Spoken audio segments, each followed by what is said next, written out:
Hey, it's Internet Adam here at Bowling Green Chevy.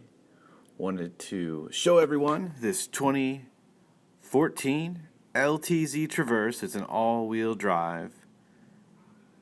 I'll tell you, it's just a unique vehicle. It's been taken care of very well.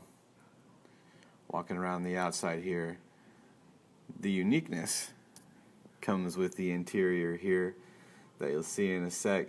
I'll tell you, anytime you can kind of set yourself apart nowadays, we like to at least give folks that option.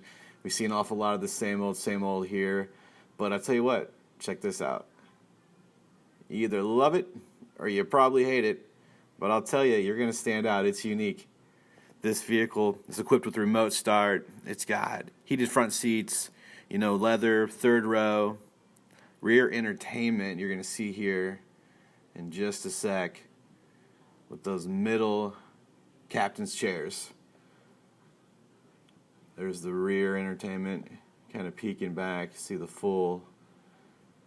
I don't know, it's a little basketball-ish. I don't know what color to really describe that, but I'll tell you what, it's unique and you'll stand out. Coming back on out, it's got the premium white color as well. The back will pop open for you. See you at Bowling Green Chevy.